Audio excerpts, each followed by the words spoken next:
Supaya kita apa? Jangan sampai kita di hadapan Allah nantinya. Aku tidak mengenal engkau. Nyala engkau sekalian pembuat kejahatan. Waduh, ini yang celaka. Ini yang celaka. Tepok jidat langsung. Celakalah. Tuhan nggak kenal kita. Tuhan usir kita.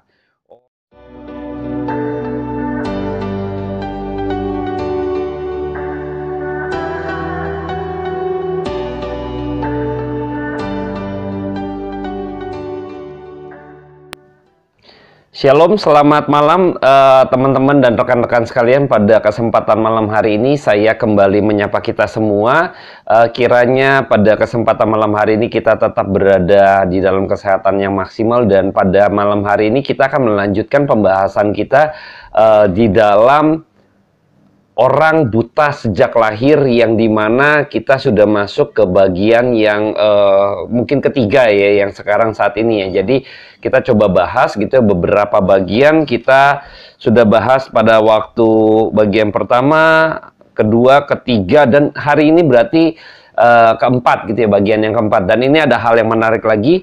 Kiranya kita sama-sama mempelajari kebenaran firman Tuhan, dan biarlah pada malam hari ini kita juga diberkati oleh perkataan Allah yang hidup itu. Sebelum saya mulai, saya akan berdoa terlebih dahulu buat setiap kita. Bapa dalam surga, kami mengucap syukur karena anugerah Tuhan, kasih karunia Tuhan. Malam hari ini kami boleh kembali dipertemukan oleh firman Tuhan yang hidup itu. Kami mohon Tuhan, berikan kami kemurahan-Mu agar kami mengerti maksud daripada firman Tuhan malam hari ini yang boleh kami dengar semua Tuhan. Tuhan urapi hamba-Mu ini, berikan perkataan hikmat bijaksana, dan biarlah perkataan Allah sendiri yang berkata-kata atas ucap bibir hamba-Mu ini, sehingga kami semua diberkati oleh firman Tuhan malam hari ini. Pimpin waktu ke depan, kuasai sepenuhnya Tuhan, segala media yang kami gunakan untuk komunikasi ini kiranya berjalan dengan baik. Di dalam nama Tuhan Yesus Kristus kami berdoa dan mengucap syukur. Amin. Baik, saya akan membacakan terlebih dahulu di dalam Yohanes 9 ya, ayat yang ke-24 sampai ke-34. Dari 10 ayat ini akan kita bahas perlahan demi perlahan ya. Saya akan bacakan terlebih dahulu. Lalu mereka memanggil sekali lagi orang yang tadinya buta itu dan berkata kepadanya, "Katakanlah kebenaran di hadapan Allah. Kami tahu bahwa orang itu orang berdosa." Jawabnya, "Apakah orang itu berdosa? Aku tidak tahu. Tetapi satu hal yang aku tahu, yaitu bahwa aku tadinya buta dan sekarang dapat melihat." Kata mereka kepadanya, "Apakah yang diperbuatnya padamu? Bagaimana ia memelekkan matamu?" Jawabnya, "Telah kukatakan kepadamu dan kamu tidak mendengarkannya. Mengapa kamu hendak mendengarkannya lagi? Barangkali kamu mau menjadi muridnya juga." Sambil mengejek mereka berkata kepadanya, "Engkau murid orang itu, tetapi kami murid-murid Musa. Kami tahu bahwa Allah telah berfirman kepada Musa, tetapi tentang dia itu kami tidak tahu dari mana ia datang." Jawab orang itu kepada mereka, "Aneh juga bahwa kamu tidak tahu dari mana ia datang, sedangkan ia telah memelekkan mataku.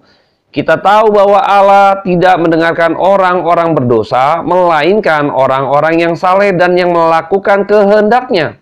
Dari dahulu sampai sekarang tidak pernah terdengar bahwa ada orang yang memelekkan mata orang yang lahir buta. Jikalau orang itu tidak datang dari Allah, ia tidak dapat berbuat apa-apa."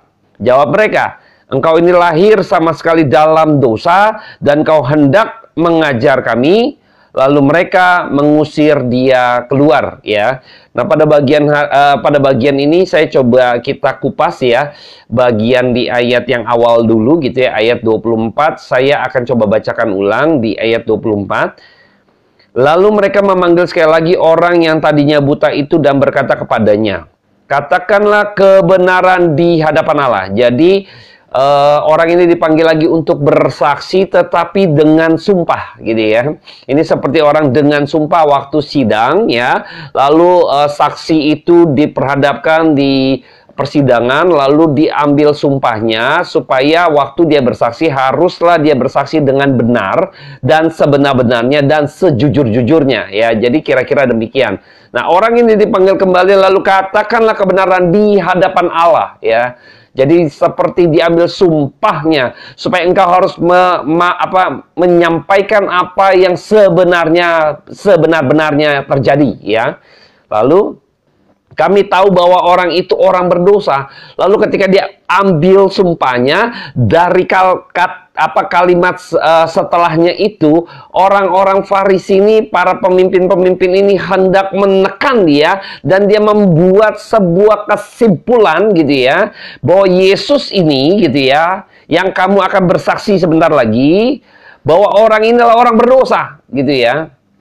Jadi dia untuk menghimpit, untuk orang sudah dibilang diarahkan gitu ya, bahwa nanti harapan engkau akan menyangkal ketika engkau bersaksi gitu ya, karena sudah ada arahan-arahan orang ini orang berdosa. Jadi sudah disetting gitu ya di dalam mindset orang buta ini gitu, bahwa orang ini orang berdosa ya. Jadi kamu di hadapan Allah kamu bicara gitu kan, tetapi tidak pernah orang buta ini tidak pernah dihimpit gitu ya, walaupun dihimpit diarahkan, tetapi orang buta ini tidak pernah kekurangan hikmat di dalam menjawab setiap interogasi gitu ya, setiap pertanyaan daripada mereka gitu ya.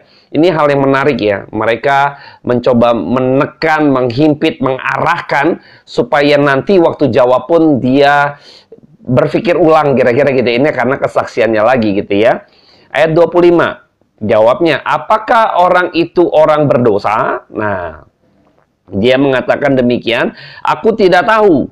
Tetapi satu hal aku tahu, yaitu bahwa aku yang tadi buta dan sekarang dapat melihatnya. Jadi pada waktu orang Farisi ini berkata bahwa kami tahu bahwa orang ini orang berdosa, maka kaitannya dengan teologi gitu ya, kaitannya dengan teologi orang berdosa gitu. Jadi dengan hukum-hukum gitu ya, mereka menyimpulkan bahwa Tuhan Yesus ini orang berdosa karena kelalaiannya melanggar hari Sabat. Ini terkait dengan ayatnya yang ke-16 gitu ya.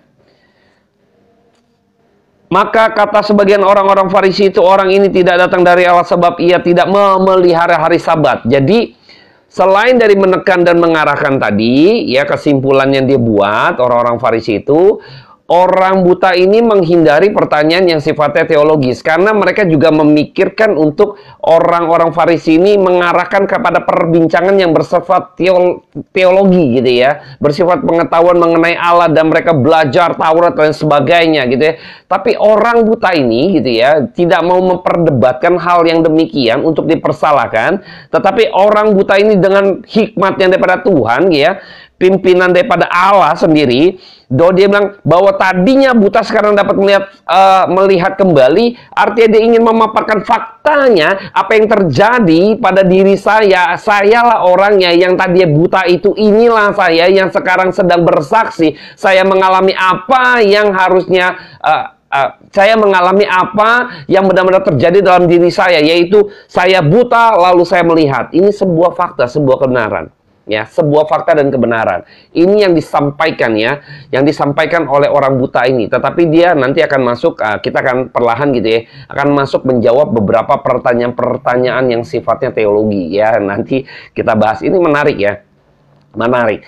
Mereka mencoba mendirect gitu ya, tetapi orang buta ini direct balik gitu ya. Ini orang luar biasa ya di dalam Tuhan memberikan kepintaran gitu ya, bijaksana kepada setiap orang yang mungkin kelihatannya lemah, mungkin kelihatannya gampang ditekan, mungkin kelihatannya gampang dipermainkan gitu. Tetapi orang buta ini tidak dipermainkan gitu ya, tidak dapat dipermainkan. Luar biasa ini orang buta pada waktu menghadapi mereka orang buta ini nggak takut dihadapi oleh mereka para orang-orang elit secara pemikiran matang gitu, mungkin menguasai Taurat dan lain sebagainya sebagai pejabat tinggi. Orang buta ini nggak gentar gitu loh menghadapi mereka. Nah ini hal yang luar biasa, ada keberanian, nanti kita akan lihat. Nah yang berikutnya kita coba melihat bahwa ayat 26, kata mereka kepadanya, apakah ini diperbuatnya padamu? Bagaimana ia memelekkan matamu? Jadi dia mau mencari prosesnya gimana, minta rekonstruksi ya, biasa gitu ya, merekonstruksi bagaimana kejadian itu terjadi gitu ya. Padahal sudah dibicarakan ya. Dan ini ada hal yang menarik ya. Dia mau rekonstruksi ulang gitu ya, kejadiannya seperti apa. Sebenarnya untuk mencari celah gitu ya, supaya dia ada perubahan nggak waktu dia bersaksi pertama, terus kesaksian ini waktu kita ini segala macam. Dia lihat perbedaannya gak. Kalau ada perbedaannya maka kita bisa hajar ya, kira-kira begitu. Cari titik lemahnya, cari kesalahannya gitu ya. Wah, ini yang dicari oleh mereka, yang diincar oleh mereka gitu ya. Kita lanjut lagi kepada ayat yang 27. Jawab orang buta ini, telah kukatakan kepadamu dan kamu tidak mendengarkannya. Mengapa kamu hendak mendengarkannya lagi? Nah, ini kan sudah tahu, sudah dengar, saya sudah bicara, ya kan? Nah, ini kembali orang buta ini justru yang tadi buta ini mendirect lagi gitu ya, mengarahkan lagi untuk dia terungkap jati dirinya, kira-kira gitu ya. Barangkali kamu mau menjadi muridnya juga ya, satu kata yang emang arahnya nanti jawabannya pasti tidak gitu ya. Jadi semacam menyindir kembali gitu ya, nggak enak ya bahasa menyindir ya. Jadi mengembalikan keadaan lah kira-kira gitu ya. Engkau memojokkan saya, sekarang orang buta ini kembalikan lagi. Barangkali kamu mau menjadi muridnya juga, langsung dibalikin lagi gitu ya. Kalau orang udah sekak gitu ya, sekak balik kira-kira gitu ya. Kalau dalam percaturan gitu ya, udah sekak disekak balik gitu ya. Jadi orang buta ini pintar ya menurut saya. Ini pintar sekali dari perbincangan ini, dari perdebatan ini, dari perbicaraan ini ya. Jadi saya melihat bahwa ada satu bijaksana yang Tuhan berikan kepada orang buta ini ya, luar biasa ya. Jadi orang buta ini mengembalikan kembali, engkau nggak dengar, saya sudah bersaksi, engkau tidak dengar gitu ya, aku udah bicara, jangan-jangan kamu mau jadi muridnya gitu ya. Dan mereka bantah itu. Dan itulah jati dirinya keluar gitu ya. Ya, jati dirinya itu kejahatan daripada orang ini gitu ya, yang tidak percaya. Ini akan terlihat ya. Coba kita perhatikan lagi di dalam ayat yang ke-28 ya. Sambil mengejek mereka, berkata kepadanya ya. Jadi orang buta ini diejek, dihina ya. Saya pikir, lu siapa sih gitu ya. Kira-kira demikian ya. Engkau murid orang itu, tetapi kami murid Musa. Mereka dengan bangga bahwa mereka menyatakan bahwa mereka ini murid Musa gitu ya. Mereka dengan bangga. Justru di sini nanti akan kelihatan siapa sebenarnya mereka gitu. Ini mereka adalah orang-orang yang tidak mengerti ya. Mereka ini adalah pengajar-pengajar yang palsu sebenarnya. Jadi mereka adalah sebagai pencuri-pencuri, pengajar, nabi-nabi palsu, pengajar-pengajar palsu gitu ya sebenarnya ya. Mereka nggak ngerti kebenaran firman Tuhan. Mereka ini orang-orang jahat gitu ya, yang ada di kelompok-kelompok di bawah katakanlah topeng orang beriman, orang percaya, guru-guru gitu ya. Ayat 29. Kami tahu bahwa Allah telah berfirman kepada Musa. Oh, mereka malah lebih tahu ya tentang dia, tetapi tentang dia yaitu Mesias yang dijanjikan gitu ya. Kami tidak tahu dari mana ia datang gitu ya. Jadi dia mempelajari di dalam kitab Musa, di dalam Taurat mereka bahwa ada yang dijanjikan tentang dia, Mesias itu gitu ya. Dia masih menanti-nantikan dan dia nggak mengakui Yesus itu sebagai yang dijanjikan, yang ditulis oleh Musa. Bahkan di dalam firman Tuhan bagian lain pun Tuhan Yesus pernah berkata gitu loh. Yang mendakwa kamu nanti Musa, karena Musa itu menulis tentang aku gitu ya. Musa menulis tentang Yesus dan sekarang Yesus datang, engkau justru tidak percaya, menolak. Nah tapi mereka bangga bahwa kami ini murid Musa gitu ya. Harusnya mengerti, tetapi orang ini mengembalikan kembali gitu ya. Murid Musa kami tahu bahwa kami tidak tahu dari mana ia datang. Sahut daripada jawaban orang buta ini ayat 30.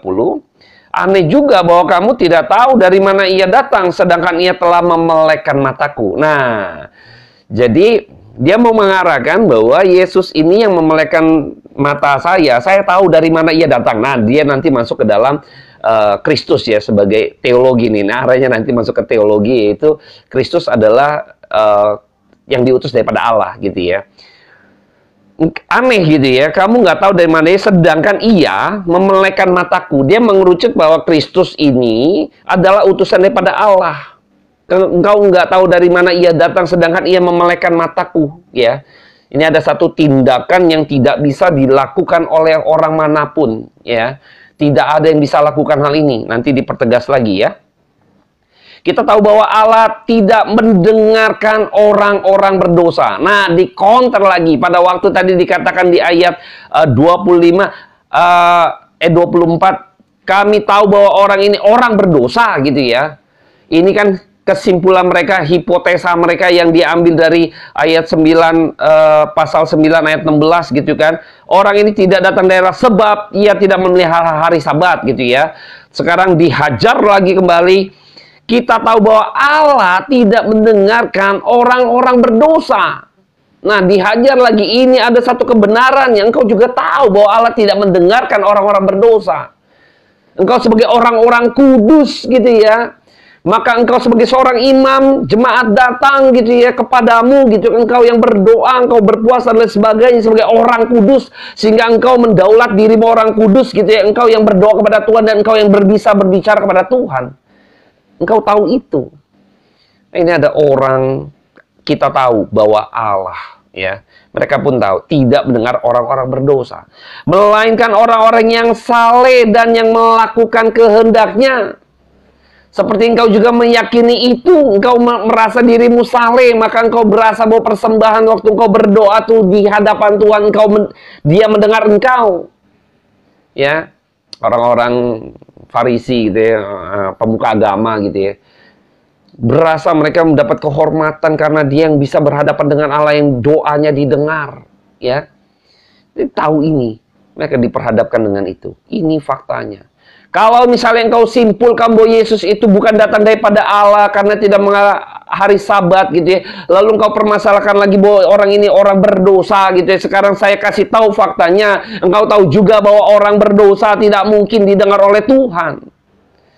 Lalu mengapa ketika ada orang datang dan menyembuhkan mataku, dia ini menyembuhkan mataku, ini catatannya, lahir sejak buta sejak lahir gitu ya.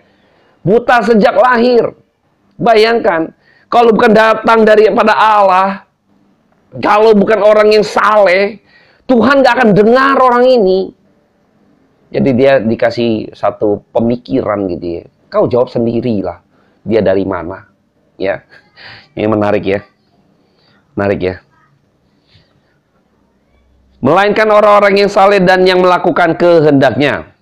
Dari dulu sampai sekarang tidak pernah terdengar, maka dia bilang sejarah mencatat gitu ya, bahwa ada orang yang memelekkan matanya yang lahir buta, ya, tidak pernah ada, ya, tidak pernah ada sampai hari itu, yaitu pada orang ini ada orang yang memelekkan orang yang buta sejak lahir, ya, belum pernah ada, dan pada hari itu saja hanya Yesus. Artinya apa? Satu-satunya. Engkau mau bandingkan dari yang mana? Engkau mau bandingkan sekarang dari yang mana? Engkau coba sangkal hal ini. Engkau cari di dalam kitab, di dalam kejadian-kejadian yang ada. Adakah kejadian seperti ini? Belum pernah terdengar. Engkau cari sekarang. Wow, ini dibalikin lagi ya. Beberkan fakta, kebenaran. Engkau sekarang compare. Ayo compare. Jawab sekarang. Seperti apa kejadiannya? Ada lagi seperti apa? Ayo kita coba compare lagi gitu kan. Kita coba bandingkan lagi, kita lihat lagi seperti apa kebenarannya. Semakin meneliti kebenaran. Wah, ini menarik. Orang buta ini mengajak orang yang tadi berpikir direndahkan gitu kan. Dia ajak lagi, engkau mau ngomong teologi nanti gitu ya, di hadapan nanti. Yang tadi berdosa di atas, dia tarik dulu kebenarannya, dia tarik lagi. Engkau bandingkan sekarang, engkau teliti lagi, engkau belajar, ayo teliti. Teliti benar-benar. Harusnya kalau misalnya kita sudah tahu ada satu kebenaran, sudah tahu ini kebenaran seperti ini, waktu kita teliti maka kita akan mengetahui kebenaran yang sesungguhnya. Harusnya kita yang tadinya salah bersyukur menemukan kebenaran yang seharusnya. Itu harusnya kita merasa bersyukur. Tapi orang ini, kita tahu orang Farisi akhirnya mengusir dia gitu ya. Mengusir dia. Harusnya kita bersyukur Ketika misalnya saya salah, lalu ketika saya berdebat gitu ya, bukan berdebat dalam arti debat kusir ya, tapi menguji apa yang saya yakini benar dengan orang lain yang dia yakini benar, waktu kita menguji masing-masing, lalu ketika diuji, ketika kebenaran firman Tuhan dipaparkan, ketika ternyata saya selama ini salah tafsir, salah mengerti, harusnya saya bersyukur kepada orang itu yang telah memberikan satu pembuktian yang benar, satu kebenaran yang akhirnya diuji bahwa kebenaran inilah yang benar, maka saya harusnya berterima kasih pada orang dan saya meninggalkan apa yang saya yakini salah. Ya, itu harusnya bersyukur, harusnya orang ini dirangkul. Ya, tetapi emang mereka keras gitu ya, mereka tidak mau, sesungguhnya buta orang-orang ini ya. Nanti mungkin minggu depan di pertemuan berikutnya kita akan coba bahas gitu ya. Jadi sebenarnya buta siapa ya, kira-kira gitu ya. Jadi orang buta ini justru membeberkan, memberikan satu pencerahan, memberikan satu kebenaran. Lihat dengan baik dan benar. Coba pikir, coba engkau renungkan, ya, engkau renungkan. Engkau tahu dari mana orang ini datang. Engkau nggak tahu waktu Musa mengatakan Mesias tadi, gitu kan? Sekarang saya kasih tahu, tidak pernah ada kejadian dalam sejarah. Engkau boleh cek, gitu ya. Kalau dia bukan dari Allah, siapa lagi? Kita lanjutkan dulu ya. Jikalau, ayat 33, jikalau orang ini tidak datang dari Allah, ia tidak dapat berbuat apa-apa. Kalau bukan datang dari Allah, nggak mungkin, karena sejarah mencatat tidak pernah ada kejadian seperti ini. Maka saya yakini sekarang yang saya alami ini adalah sesungguhnya adalah perbuatan tangan Tuhan. Dan orang ini yang Yesus namanya ini, dia yang menyembuhkan saya, yang saya yakin dialah yang diutus daripada Allah, yang dikatakan di dalam kitab Taurat Musamu, yang engkau sampai hari ini nggak tahu dari mana ia datang. Saya tahu dari mana ia datang. Ya, dia mau mengatakan begitu, mau comparekan. Orang buta ini dipakai Tuhan, masuk sampai sejauh itu. Bertemu dengan orang-orang cendekiawan untuk memenangkan mereka sebenarnya.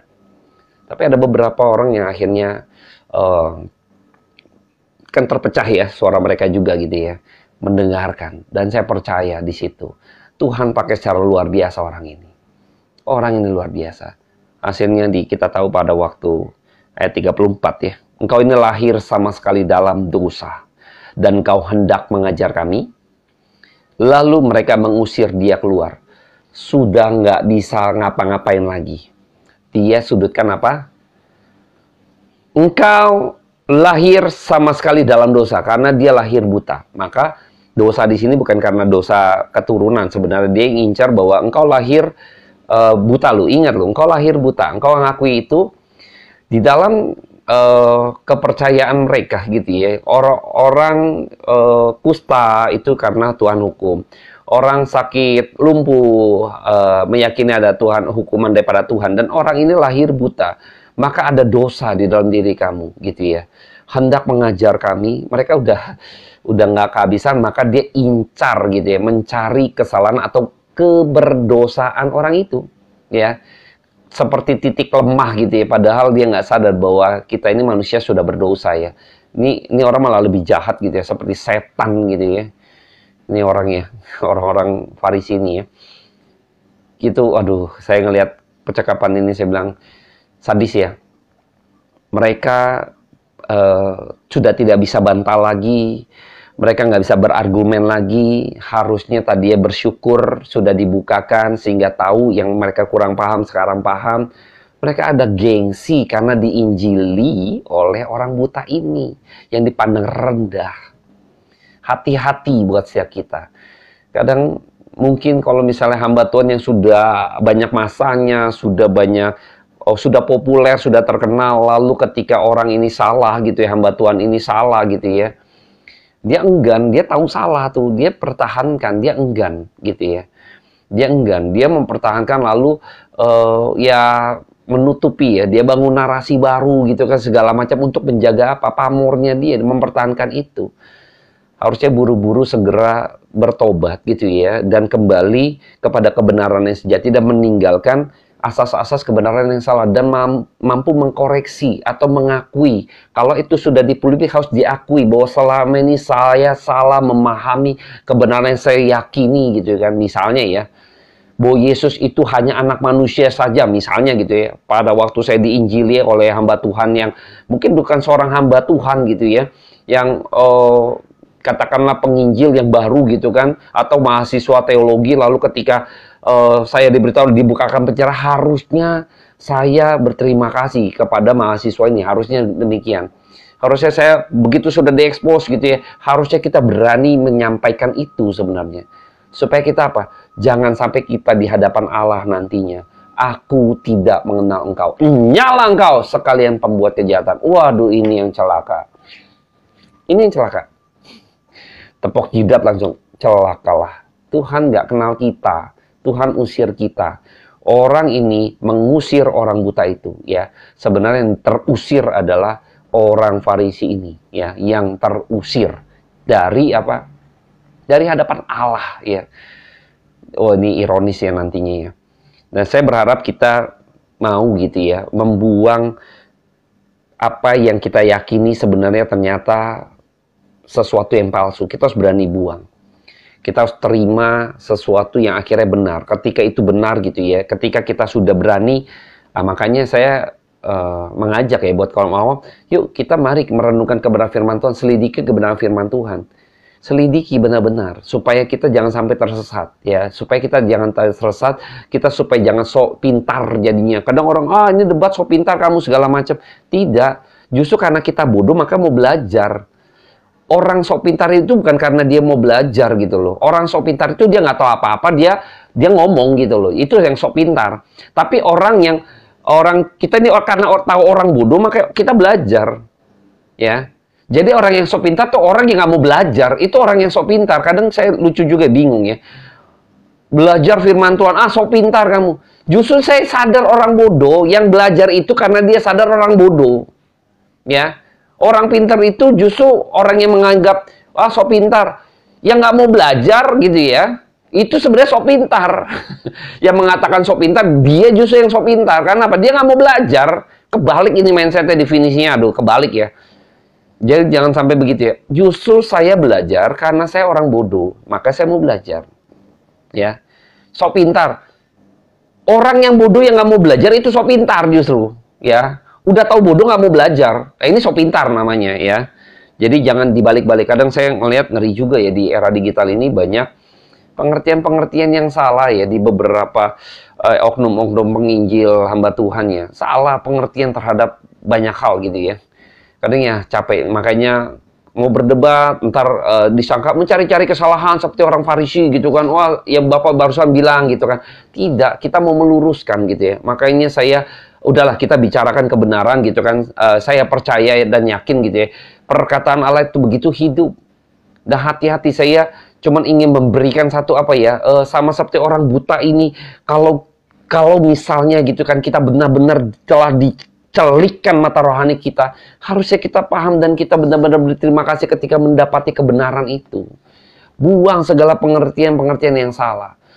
Saya dulu mengalami hal itu juga gitu ya. Saya nggak akan bagikan pada sesi ini gitu ya. Saya mau menekankan bahwa orang buta ini Tuhan pakai. Mungkin kelihatan sederhana, mungkin kelihatannya dipandang rendah, tapi memiliki satu kepintaran yang dipimpin oleh Tuhan untuk bisa menyampaikan hal-hal yang mendalam, hal-hal yang rahasia, supaya orang-orang tersebut, mereka ini, orang-orang Farisi, mengerti sesungguhnya apa yang ditulis oleh Musa, yang dijanjikan oleh Musa. Tapi mereka masih keras hati. Keras hati. Ya. Nah, inilah kita bersyukur. Anugerah Tuhan. Hanya anugerah Tuhan saja. Ketika kita dibenarkan, ketika kebenaran datang dan kita bisa meninggalkan yang palsu, dan mengikuti yang baru, mengambil yang baru, yang sejati, ini perlu anugerah Tuhan. Kalau enggak, engkau akan tolak, engkau pertahankan yang palsu, engkau justru menghujat yang benar. Ini kebalik. Ya, engkau menyingkirkan yang benar. Justru engkaulah yang sedang disingkirkan. Pada malam hari ini saya sudahi untuk renungan kita pada bagian ini. Kita akan lanjutkan di sesi berikutnya. Saya akan berdoa buat setiap kita. Bapak, terima kasih buat kebaikan yang Tuhan berikan kepada kami, untuk kami boleh terus merenungkan kebenaran firman Tuhan. Tuhan, ajar kami untuk kami boleh terus makin hari mengasihi Engkau di dalam pengertian firman Tuhan. Tuntun kami ya Bapa, tuntun kami Roh Kudus. Hanya di dalam nama Tuhan Yesus Kristus, hamba berdoa dan mengucap syukur. Amin. Terima kasih teman-teman, Tuhan Yesus memberkati.